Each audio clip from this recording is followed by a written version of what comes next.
주신 하나님의 말씀입니다. 출애굽기 10장 1절로 11절까지 말씀이 되겠습니다. 출애굽기 10장 1절로 11절까지 말씀.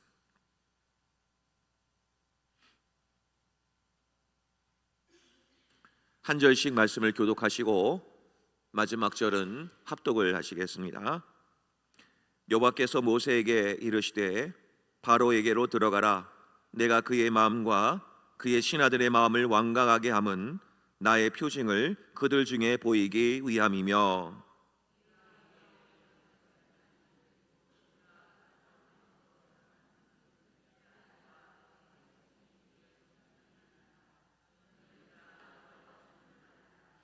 모세와 아론이 바로에게 들어가서 그에게 이르되 히브리 사람의 하나님 여호와께서 말씀하시기를 내가 어느 때까지 내 앞에 겸비하지 아니하겠느냐. 내 백성을 보내라. 그들이 나를 섬길 것이라.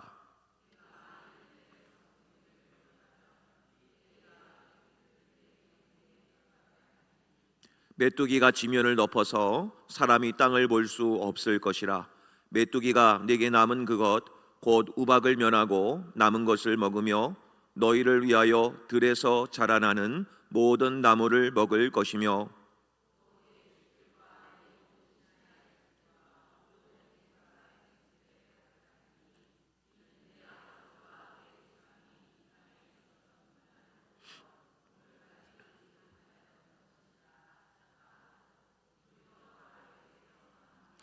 바로의 신하들이 그에게 말하되 어느 때까지 이 사람이 우리의 함정이 되리이까. 그 사람들을 보내어 그들의 하나님 여호와를 섬기게 하소서. 왕은 아직도 애굽이 망한 줄을 알지 못하시나이까 하고,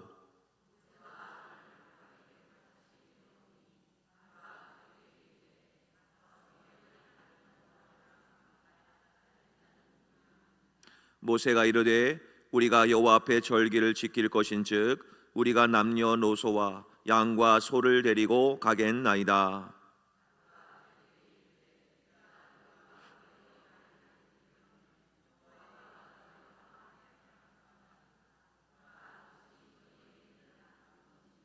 다 함께 봅니다.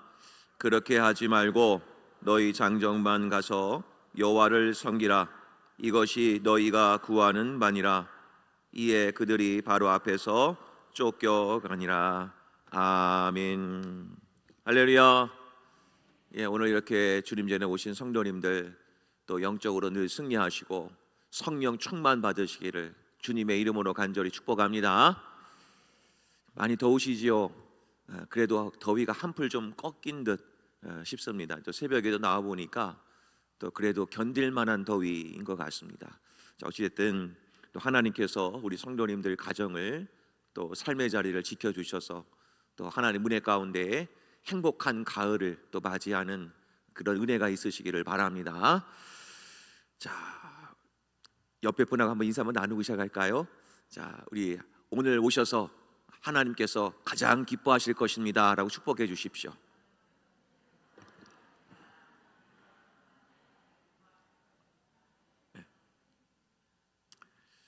오늘 나오실 때 집에서 쉬자 걱정하지 않으셨습니까?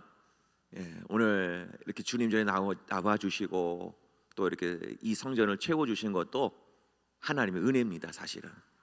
그래서 오늘 하나님이 얼마나 사랑하시는지 오늘 이렇게 참 예쁜 꽃들을 이렇게 다 심어 놓으신 것 같아요. 오늘 성령의 단비가 내리기를 바랍니다. 자, 저도 이 말씀 준비를 하면서 사실은 말씀하고 씨름을 많이 합니다. 이거 어떻게 설교해야 되나? 눈으로 읽을 때는 이해가 되겠는데 이거를 설교를 하려고 하니 하나님 은혜 주세요, 은혜 주세요. 이렇게 시리즈로 강의를 하는 거는 하나님과의 씨름이 더 큽니다, 사실은. 자, 오늘 말씀은 이제 애굽에 내린 재앙 10가지를 보는 가운데 마지막 세 재앙을 남겨놓고 있습니다. 자, 맨 끝에는 장자 죽음 재앙이 있고 오늘 본문에는 두 가지 재앙을 볼 것인데 메뚜기 재앙과 흑암 재앙을 오늘 보게 될 것입니다. 자, 오늘 이 재앙 두 재앙을 통해서 하나님이 우리에게 어떤 말씀을 하시는가 한번 들어보겠습니다. 자, 오늘 이 말씀을 보면서 애굽에 내리는 재앙의 강도가 점점 세진다는 것을 혹시 보여지지 않으십니까? 처음에는 단순히 그냥 어떤 자연 만물을 하나님이 치셨죠. 강을 피가 되게 하기도 하고 그렇게 사람과는 먼 하나님의 재앙을 내리셨다가 점점점 이 바로 왕이 회개하지 않으니까 사람에게로 점점점 들어옵니다. 그리고 지난번 재앙부터는 사람이 죽기도 합니다. 이제 강도가 점점 세워지는데 또 한 가지 아이러니한 것은 바로 왕의 마음은 늘 한결같이 늘 완강해서 하나님을 거부하기 시작합니다. 참 이것이 아이러니 아닐까요? 그런데 우리는 이 바로 왕의 모습을 보면서 우리들의 모습일 수도 있다는 것을 우리는 말씀을 보아야 합니다. 나도 하나님께서 계속해서 이렇게 하라고 말씀하시는데 마치 바로 왕처럼 나의 마음속에도 그러한 고집과 그런 교만한 모습을 갖고 있지는 않은가? 또 한번 이 말씀을 통해서 또 우리 자신에 대하여 또 한번 또 들여다보는 귀한 시간이 되시기를 바랍니다. 자, 우리 성도님 여러분, 혹시 그 에펠탑 효과라고 혹시 들어보셨습니까? 에펠탑 효과. 그 에펠탑 효과는 단순 노출 효과라고 합니다. 단순하게 그냥 노출을 반복하는 것, 그것을 에펠탑 효과라고 합니다. 그러니까 처음에는 반복적으로 노출되다 보니까 무관심하거나 싫어했지만 반복하여 노출을 하다 보면 그것이 호감으로 변하는 심리적인 효과를 에펠탑 효과라고 합니다. 1889년도에 프랑스 대혁명 100주년을 기념으로 해서 세워진 에펠탑은 처음에 이 에펠탑은 극심한 반대에 부딪혔다고 합니다.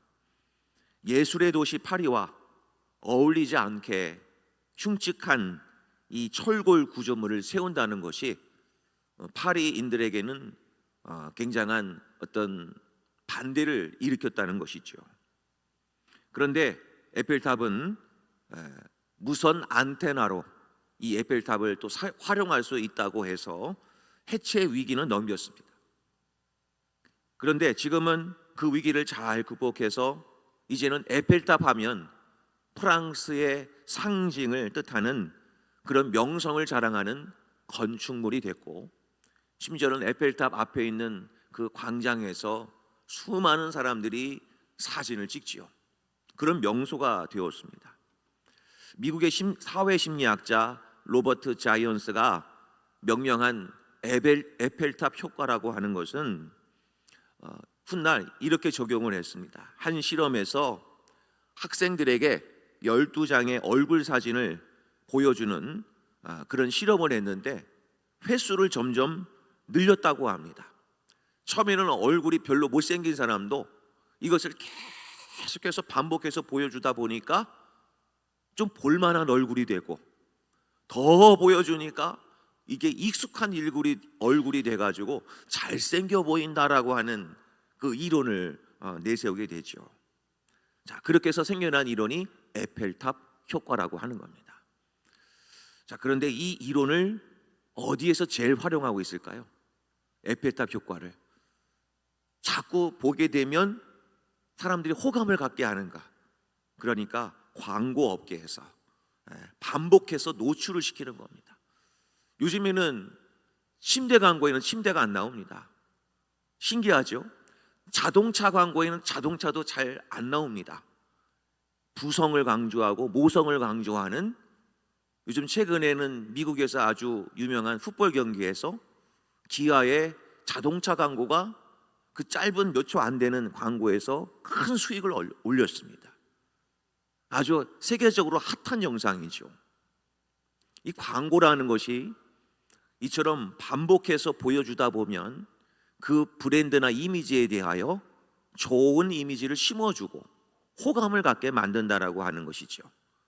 그러니까 단순하게 반복을 한다는 것이 별것 아닌 것처럼 보이지만 이것이 점점 호감을 갖게 한다는데 여러 가지 문제가 사실 있는 것입니다.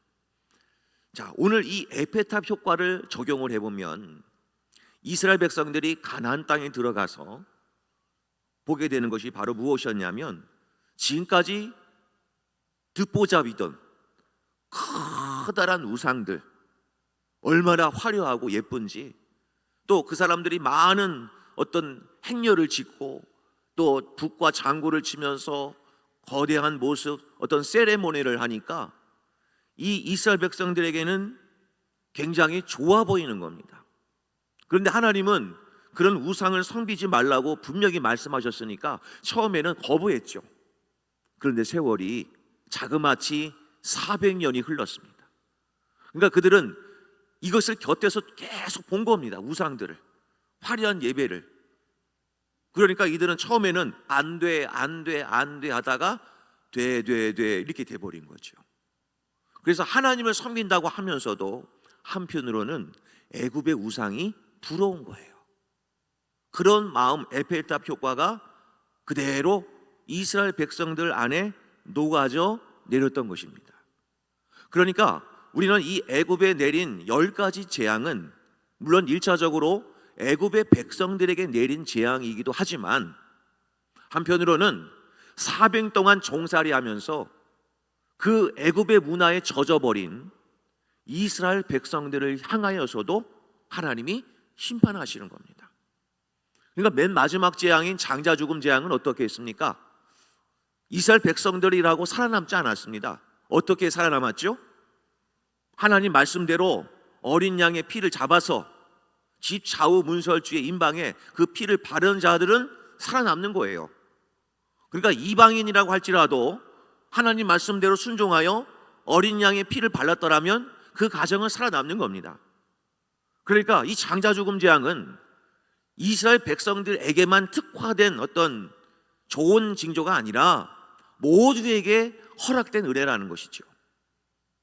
그러니까 이스라엘 백성들이라 할지라도 나는 그래도 하나님 말씀 신뢰하지 못하겠어, 나는 애굽의 그런 우상들이 더 좋아라고 했다고 한다면 아마도 그 재앙에서 살아남지 못했을 것입니다. 자, 왜 이런 말씀을 드리냐면, 훗날 이스라엘 백성들이 출애굽을 합니다. 이제 재앙을 끝으로. 그리고 나서 이제는 가데스 바네아라는 곳에 도착을 했을 때 이스라엘 백성들이 가나안 땅에 12명의 정탐꾼을 보내죠. 그랬을 때 그 정탐꾼의 보고 중에서 10명은 부정적인 보고를 하죠. 그들에 비하면 우리는 뭐에 불과하다? 메뚜기에 불과하다. 기억나세요? 그러면 오늘 재앙은 무슨 재앙입니까? 뭔가 좀 매치가 좀 되죠. 자, 이제 그런 것들이 이제 성경에서 이렇게 이어집니다. 자, 그렇게 보고를 할 때 반응을 한번 보겠습니다. 민수기서 14장 1절로 4절이지만 좀 같이 한번 읽어보겠습니다. 자, 읽겠습니다. 시작. 온 회중이 소리를 높여 부르짖으며 백성이 밤새도록 통곡하였더라. 이스라엘 자손이 다 모세와 아론을 원망하며 온 회중이 그들에게 이르되 우리가 애굽 땅에서 죽었거나 이 광야에서 죽었으면 좋았을 것을 어찌하여 여호와가 우리를 그 땅으로 인도하여 칼에 쓰러지게 하려 하는가? 우리 처자가 사로잡히리니 애굽으로 돌아가는 것이 낫지 아니하랴. 이에 서로 말하되 우리가 한 지휘관을 세우고 애굽으로 돌아가자. 아멘. 이제 이스라엘 백성들의 마음을 좀 엿보실 수 있겠습니까? 출애굽은 했지만 이스라엘 백성들의 마음 한켠에는 400년 동안 애굽에서 종살이하며 보았던 애굽의 수많은 우상들, 그들의 문화 깊게 젖어 들었던 것이죠. 그러니까 애굽에 내린 10가지 재앙은 애굽 백성에게만 내린 것이 아니라 그 땅에 사는 모든 백성들을 향하여 하나님이 지금 말씀하고 있다라고 하는 것을 기억하셔야 됩니다. 그러니까 지금 우리가 온 세상에 이상기후도 일어나고 지진이 나고 비가 내리고 장마가 지고 홍수가 나고 원치 않은 어떤 사건으로 정말 어려운 일들이 세계 곳곳에서 일어납니다. 그 사건 속에는 우리와 상관없는 일이 아니라 사실은 하나님이 이 땅에 사는 모든 백성들에게 지금 말씀하고 있는 것을 우리는 알아야 됩니다. 그게 지혜 있는 자의 모습입니다. 자, 그래서 하나님은 오늘 이 메뚜기 재앙을 하나님이 애굽에 내리면서 이 재앙을 내리는 이유를 모세에게 하나님이 구체적으로 말씀을 하십니다. 본문의 1절과 2절을 한번 보시면, 자, 이 재앙을 내리는 이유를 말씀하는데, 여호와께서 모세에게 이르시되 바로에게로 들어가라.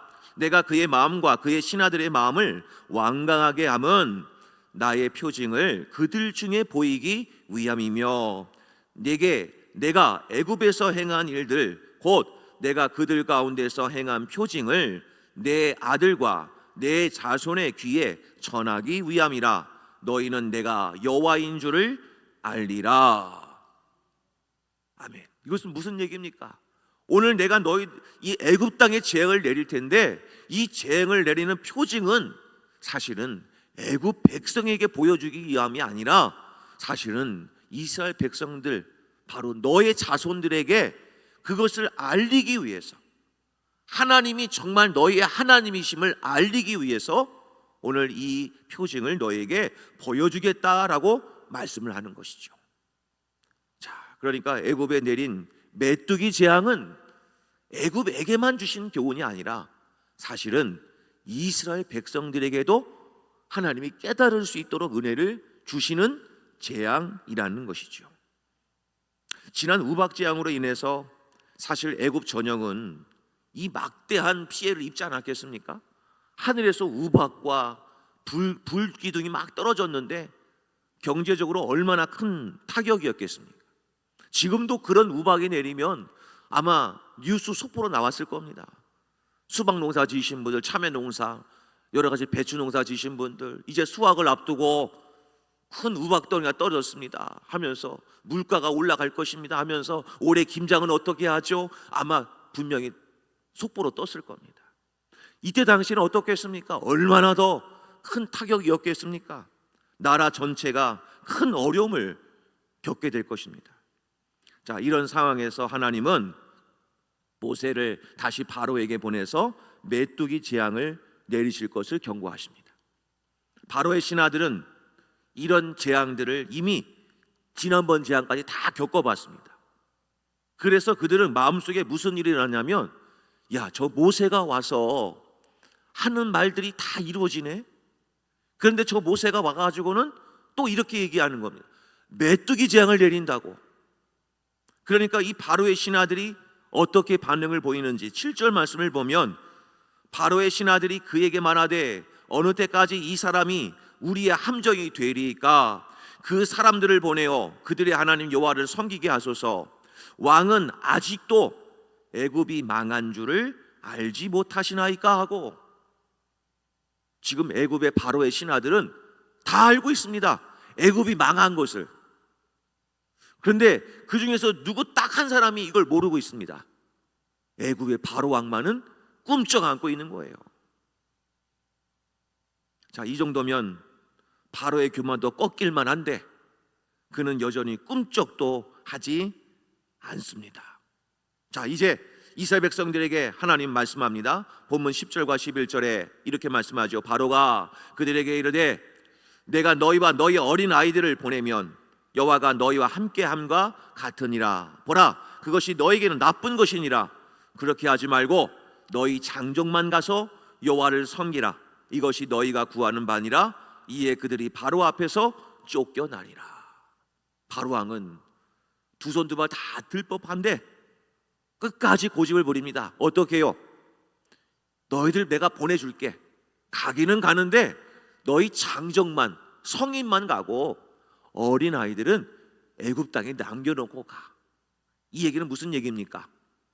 너희들이 도망가지 못하도록 어린 아이들을 골모로 붙잡겠다는 뜻입니다. 꼼짝 못하게. 그러니까 이에 응할 수가 없잖아요, 모세는. 그러니까 그 자리에서 놔버립니다. 그때 하나님께서 모세의 지팡이를 들게 하셔서 이제는 메뚜기 재앙을 하늘에 탁 내리시는데 갑자기 동풍이 막 불어오면서 메뚜기, 시커먼 메뚜기 떼들이 애굽 온 전역을 뒤덮기 시작합니다. 혹시 메뚜기 보셨습니까? 우리나라 메뚜기는 요만하지만 저 팔레스틴 땅의 메뚜기 보셨어요? 메뚜기가요 요 팔뚝만 합니다. 한 마리가. 만약 그게 하늘 다 뒤집어서 시커먼 메뚜기 떼가 온다고 생각을 한번 해보십시오. 징그러운 걸 떠나서 무섭습니다. 막 달려드는데 얼마나 무서웠겠습니까? 근데 한 가지 신기한 거는 동풍이 불었다고 돼 있잖아요. 근데 당시에는 동풍이 부는 계절이 아닌 거예요. 그러니까 동풍이 부는 계절도 아닌데 갑자기 동풍이 불어서 메뚜기 떼를 다 싣고 온다는 얘기는 당시에 팔레스틴 사람들이, 애굽 사람들이 보기에는 이건 누가 하는 것이다, 하나님이 아니면 절대 이런 일들을 할 수가 없다는 것을 말하지 않아도 그들은 아는 겁니다. 그러니까 그들은 벌벌벌 떨 수밖에 없는 거예요. 자, 그런 애굽의 재앙이 내리니까 거기엔 우박지향으로 살아남은 채소들마저 이 팔뚝만한 메뚜기 떼가 그냥 하나씩 하나씩 갉아먹는데 쓱싹 쓱싹. 얼마나 무섭겠습니까? 그리고 자포자기하지 않겠습니까? 그러니까 바로도 그 장면을 보고는 두 손 두 발 나들지요. 아이고 아이고, 내가 죄인이다, 잘못했다, 용서해다오, 이제 물러가게 해달라, 회개하는 척을 합니다. 그래도 하나님은 바로의 이 회개를 들으시고 동풍이 아닌 서풍을 불게 하셔서 메뚜기 떼가 어디로 가느냐? 홍해 바다로 다 빠져서 몰살하게 만드십니다. 자, 이쯤 하면 바로왕 돌아와야 되지 않겠습니까? 근데 바로왕의 고집도 무슨 고집이라 하는지 대단합니다. 근데 사실 고집하면 누가 제일 고집이 있는 분일까요? 하나님만큼 고집 센 분은 없습니다. 사실은 바로왕의 고집도 대단하지만 하나님의, 죄송합니다, 고집이라는 말을 표현해서 하나님의 고집을 꺾을 수가 없습니다. 결국에는 하나님께서는 이번에는 말도 안 들으니까 9번째 재앙인 흑암 재앙을 하나님이 딱 하고 준비하십니다. 본문 21절입니다. 같이 한번 읽겠습니다. 자, 시작. 여호와께서 모세에게 이르시되 하늘을 향하여 내 손을 내밀어 애굽 땅 위에 흑암이 있게 하라. 곧 더듬을 만한 흑암이리라. 아멘. 얼마나 갑자기 흑암이 닥치는지 불을 밝혀도 흑암이 먹어버리니까 감당할 수가 없는 거예요. 눈을 뜨고도 앞을 볼 수가 없습니다. 뭐라고 표현했습니까? 더듬을 만한 흑암. 얼마나 앞이 캄캄한지 이제는 더듬으면서 지냈다는 얘기예요. 며칠 동안이 나와 있습니까? 3일 동안. 대단했을 겁니다. 이 더듬을 만한 흑암을 보면서 연상되는 그림이 혹 있으십니까? 창세기서 19장에 보면 소돔과 고모라를 멸하시기 직전 롯의 집에 천사들이 들어갔다는 소식을 듣고는 거리의 불량배들이 롯의 집을 막 문을 두드립니다. 너희들이 간밤에 새로운 사람이 들어갔구나, 너희들 집안에 있는 그 사람들을 끌어내라, 우리가 그들과 상관하리라.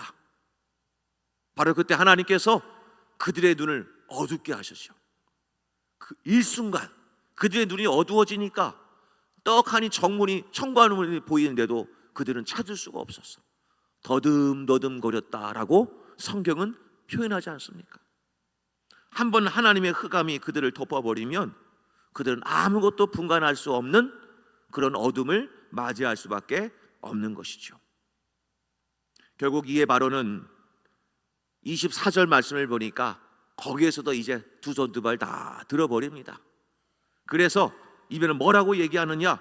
24절 말씀을 보면 양과 소는 남겨두고 가라, 양과 소는 남겨두고 가라 하면서 모세와 타협을 하죠. 이번에는 앞에서는 어린 아이들을 남겨두라고 얘기하는데 이제는 바로의 마음이 조금 느껴집니다. 화가 잔뜩 났습니다. 어린 아이라고 표현하지 않아요. 뭐라고 표현합니까? 본문 24절 말씀 보면 어린 것들 얼마나 화가 났는지 어린 것들 다 데리고 가. 그런데 너희들의 제사는 양과 소는 남겨놓고 가라. 결국에는 모세는 얘기하죠. 아니, 우리는 가서 번제를 드려야 될 텐데 제물이 필요하다. 양과 소를 남기고 하라니 이거 무슨 뜻이냐? 우리는 다 가지고 갈 것이다. 그래도 바로 왕은 끝까지 고집합니다. 보면 27절 28절 보니까요, 그들을 보내기를 기뻐하지 아니하고, 또 28절 가면 다시 내 얼굴을 보지도 말라.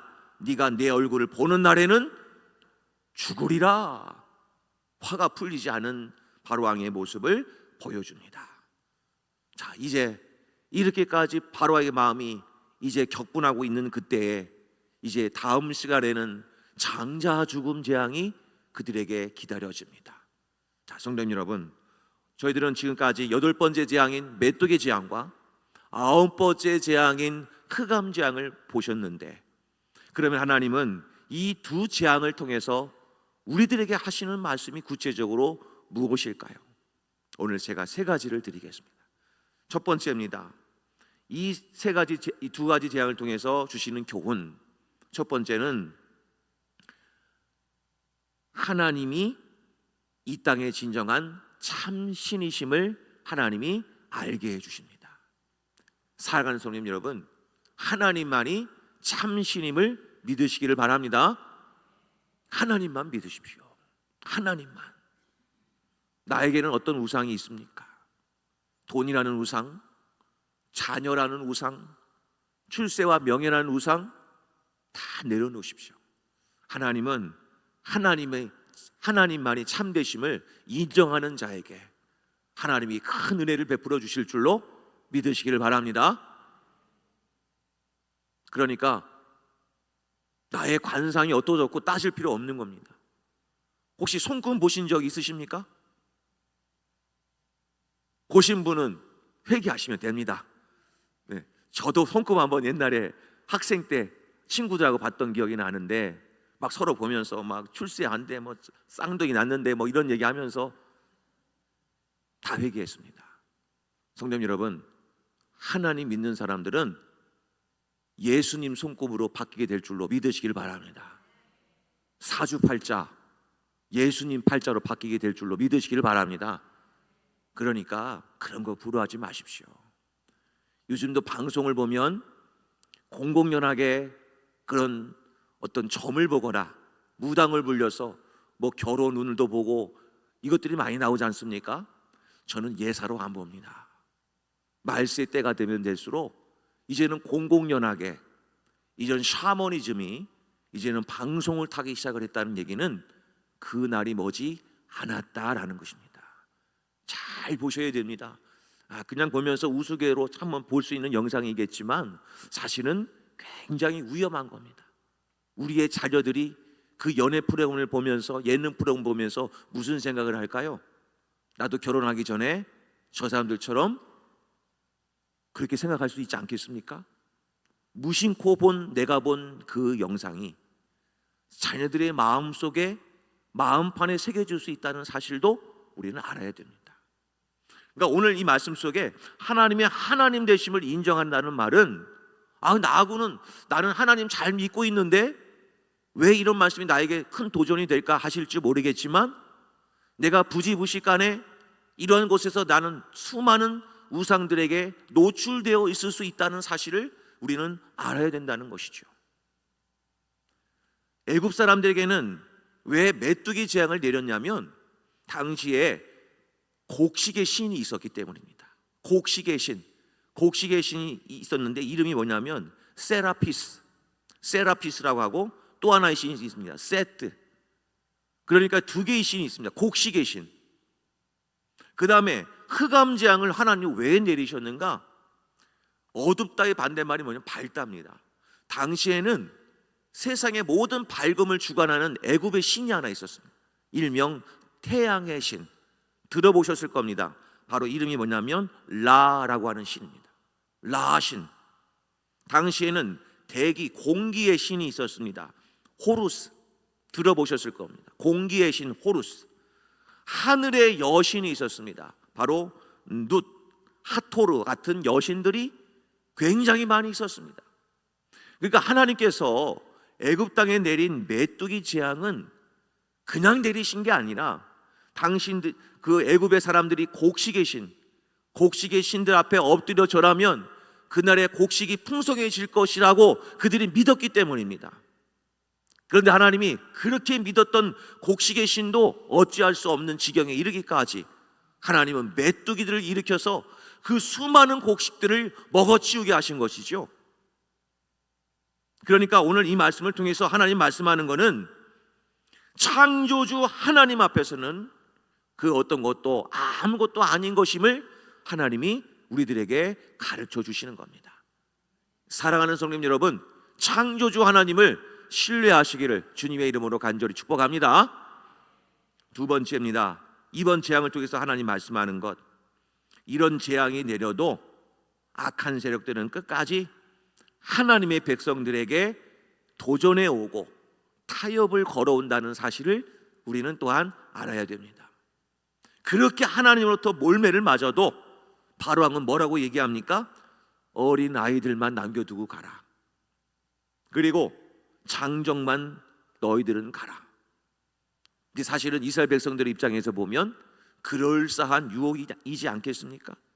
지금까지 8번째 재앙까지 이렇게 재앙을 내렸는데도 불구하고 고집을 부렸던 바로왕이 이제는 마음이 조금 열려졌지 않습니까? 장정만 가라고 하니 아이고 잘됐다, 우리가 이제 장정만 가라고 하니 가자라고 했다고 한다면 분명히 넘어졌을 겁니다. 그런데 모세는 이스라엘 백성들은 여기에서 완강하게 거부합니다. 타협하지 않습니다. 하나님 말씀하셨다, 우리 모두가 다, 그리고 재물들을 이끌고 나가서 예배하게 만드셨기 때문에 우리는 어린 아이들도 재물도 다 갖고 나갈 것이다 라고 선언을 했던 것이죠. 사랑하는 성도 여러분, 타협하는 신앙은 신학의 성숙이 이루어지지 않음을 꼭 기억하시길 바랍니다. 이것도 좋고 저것도 좋고, 그거는 올바른 신앙이 아닙니다. 올인하는 신앙인이 되시기를 주님의 이름으로 축복합니다. 삶을 살아도요, 어떤 사람이 제일 무섭느냐? 올인하는 신앙. 어떤 사람이 쉽게 무너지느냐? 날마다 차선책을 갖고 있는 사람. 여기 아니면 이 길로 가지 뭐. 그런 사람은 발전이 없습니다. 그러니까 하나님을 섬길 때도 우리는 어떻게 해야 되느냐? 올인해야 되는 겁니다. 할렐루야. 그래서 하나님이 뭐라고 말씀하셨습니다? 하셨습니까? 하나님께 마음과 뜻과 목숨과 힘을 다해 주 너의 하나님을 사랑하라 하지 않았습니까? 하나님을 사랑하면서 너희들은 어떻게 하라? 마음을 다하고 뜻을 다하고 힘을 다하고 목숨을 다하여 하나님을 사랑하라고 되어 있습니다. 한마디로 뭡니까? 하나님을 사랑하려면 올인해서 사랑하라는 겁니다. 야곱은요, 마음속에 늘 차선책을 갖고 있었던 사람입니다. 복복복하면서 삶을 살았지만 그 복을 얻지 못하면 어떻게 했느냐? 집에서 도망 나왔습니다. 외삼촌 라반 댁에서 열심히 또 돈을 벌고 가정을 이루었지만 또 자신이 불리해지니까 어떻게 했습니까? 자신의 아내들과 가족들 데리고 야밤 도주하지 않았습니까? 그러니까 야곱은 하나님을 본격적으로 만나기 전까지는 올인하는 신앙인이 아니었습니다. 야복강에 다다를 때까지는 야곱은 어떻게 했습니까? 형 에서가 군사를 거느리고 온다고 하니까 뭐라고 해요? 어떻게 행동을 취했습니까? 종들 먼저 보내고 자기 살려고요, 차선책으로. 그 다음에 심지어는 자기 가족들 보내고 자기 사랑하는 아내들 먼저 보내고 결국에는 자기 혼자 살아남지 않습니까? 그리고 야복강에서 그는 천사와 씨름을 합니다. 차선책을 둔 신앙이 아니라 바로 거기에서 천사와 씨름하면서 그는 어떤 신앙인이 되었느냐? 올인하는 신앙인이 거기서 되고 맙니다. 그래서 하나님은 그 야곱에게 축복의 이름을 부여받습니다. 너는 이제 속고 빼앗는 이름이 아닌, 야곱이 아닌, 이제는 하나님과 겨루어 이겼다라고 하는 하나님의 승부를 거는 인생, 올인하는 인생이 되었구나. 그래서 그 이름을 이스라엘이라 이름하지 않았습니까? 사랑하는 성님 여러분, 하나님 이왕 섬기시는 거 올인하며 섬기시기를 주의 이름으로 축복합니다. 그게 제일 좋은 신앙입니다. 올인하는 신앙. 요한계시록을 보면 소아시아 7교회 중에서 하나님이 라오디게아 교회를 향해서 하나님이 이렇게 심판을 하시죠. 요한계시록 3장 15절 16절에서 이렇게 말씀합니다. 같이 한번 읽어볼까요? 자, 시작. 내가 내 행위를 아노니 네가 차지도 아니하고 뜨겁지도 아니하도다. 네가 차든지 뜨겁든지 하기를 원하노라. 내가 이같이 미지근하여 뜨겁지도 아니하고 차지도 아니하니 내 입에서 너를 토하여 버리리라. 하나님은 미지근한 신앙을 제일 싫어하십니다. 이왕 하나님 섬기는 거 올인하여 마음을 다하고 목숨을 다하고 뜻을 다하고 힘을 다하여 하나님을 사랑하기를 원하신다. 그 인생이 하나님이 축복받는 인생입니다. 그러므로 오늘 두 번째 교훈인 미지근한 신앙, 타협하는 신앙인이 아닌 올인하는 신앙이 되셔서 날마다 신앙이 성숙되어지시기를 주의 이름으로 간절히 축복합니다. 마지막으로 흑암재앙을 통해서 하시는 하나님의 교훈이 있습니다. 바로 그것은 영적인 무지, 영적인 어둠에서 나오라는 사실입니다. 성도 여러분, 빛이 없으면 어떻게 됩니까? 빛이 없으면 무엇이 옳고 그른지, 무엇이 진실이고 거짓인지 뭐가 안 될까요? 분별이 안 된다는 사실입니다. 그러면 그 땅에는 반드시 빛이 필요한 것이죠. 그래서 오늘 본문의 말씀 23절을 보면 애굽 땅에는 흑암재앙이 임했는데 이스라엘 백성들이 사는 고센 땅에는 뭐라고 되어 있습니까? 끝이 거주하는 곳에는 빛이 있었더라. 할렐루야. 모든 세상이 어둠으로 뒤덮여 있을 때에 하나님의 빛은 이스라엘 백성들에게 빛이 비추어지고 있었다는 사실입니다. 바로 하나님의 창조의 빛이라는 겁니다. 창세기 1장에 보면 모든 것이 흑암 중에 덮여 있었다. 수면 위에 흑암이 운행하고 있었을 그때에 하나님께서 이렇게 말씀하시죠. 빛이 있으라 말씀하시니 곧바로 빛이 생기지 않았습니까? 바로 창조의 빛입니다. 사랑하는 성도 여러분, 나의 어두운 심령 위에 하나님의 빛이 비춰지기를 주님의 이름으로 간절히 축복합니다. 그런 인생에는 분별이 될 겁니다. 이것이 하나님이 좋아하시는 일인지 저것이 하나님께서 싫어하시는 일인지 분별이 되실 겁니다.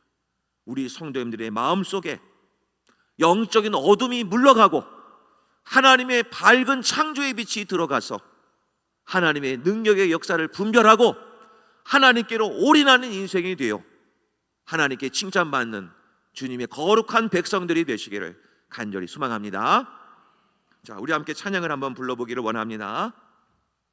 예수 우리들의 밝은 빛이라는 찬양인데요, 한번 같이 한번 불러보겠습니다.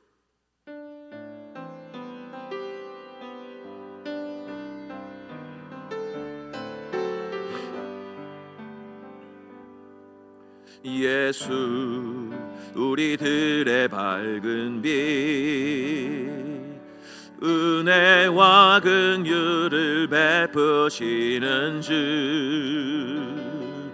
의의 길을 따라가는 주의 자녀들에게 항상 밝은 빛을 비추시네.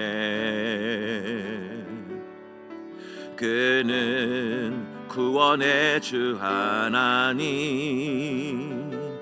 공의로 세상을 다스리시네. 주를 경외하는 자들에게 부어주시는 놀라운 주님의 영광, 하늘에서 찬란하게 빛나는 주의 영광, 이 땅에 오셨네. 어둠을 밝히고 새 생명 주시네. 영원히 빛나는 나의 예수님 높이 영광과 찬양 받으실 그 이름 경배합니다. 슬픔을 거두고 내게 자유 주시네. 기쁨의 노래를 영원한 나의 빛 예수께. 우리 처음부터 한번 불러볼까요? 예수 예수 우리들의 밝은 빛 은혜와 긍휼을 베푸시는 주 의의 길을 따라가는 주의 자녀들에게 항상 밝은 빛을 비추시네. 그는 구원의 주 하나님 공의로 세상을 다스리시네. 주를 경외하는 자들에게 부어주시는 놀라운 주님의 영광.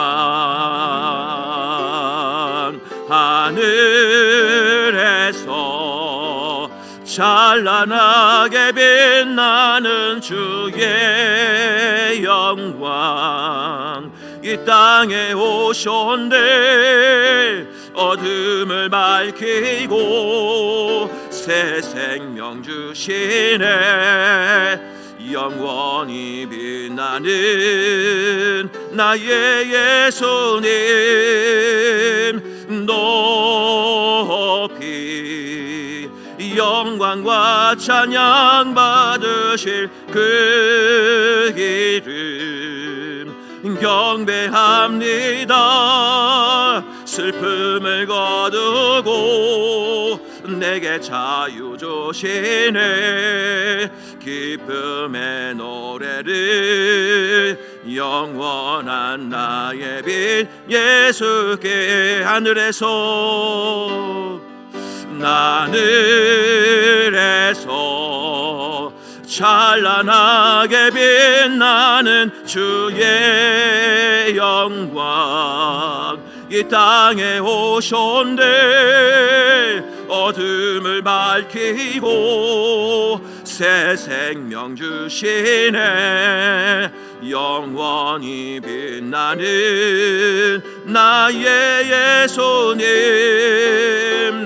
높이 영광과 찬양 받으실 그 이름 경배합니다.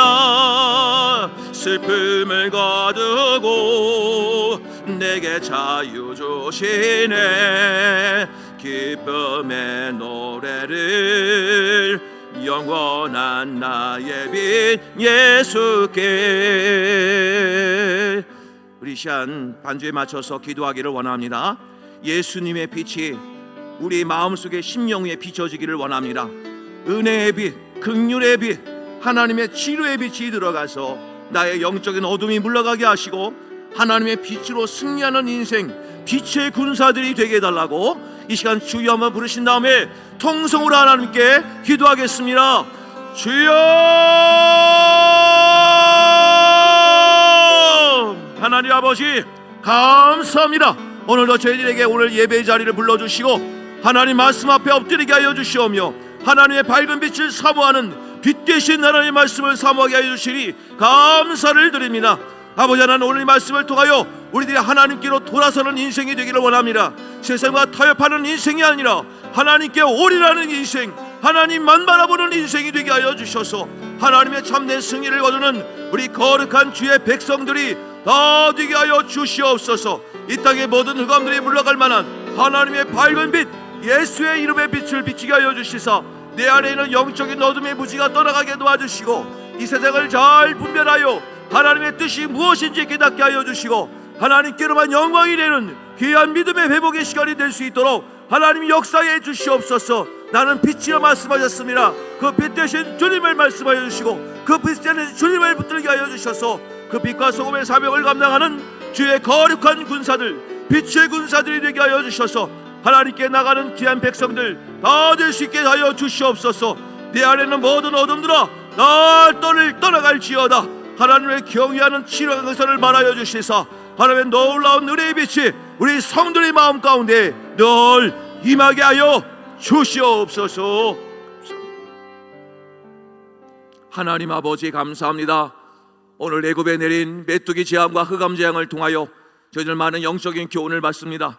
하나님만이 우리의 진정한 참 신임을 인정하게 도와주시고 그리고 하나님을 올인하는 인생, 하나님만을 사랑하는 인생이 되게 하여 주시옵소서. 또한 죄와 타협하지 않게 하시고 그리하여 하나님만 바라볼 수 있는 우리의 복된 삶이 되게 하여 주시옵소서. 아버지 하나님, 우리 안에는 모든 영적인 어둠이 물러가는 인생, 내 안에 빛이 하나님의 빛이 거하는 인생이 되게 하여 주시옵소서. 내 안에는 모든 흑암의 빛들 다 떠나가게 도와 주시옵소서. 이 시간 우리의 마음속에 있는 모든 어둠의 빛들은 어둠들은 다 예수의 이름으로 명하노니 떠나갈지어다. 우울한 어둠들 떠나갈지어다. 몸속에 있는 연약함의 어둠 떠나갈지어다. 예수의 이름의 빛이 마음속에 임하게 하여 주셔서 하나님의 빛으로 모든 어둠을 물러낼 뿐만 아니라 치료하는 광선을 베풀어 주셔서 네 안에는 모든 치유가 회복되어지는 놀라운 역사가 일어나게 하여 주시옵소서. 예수님의 이름으로 간절히 기도하옵나이다. 아멘.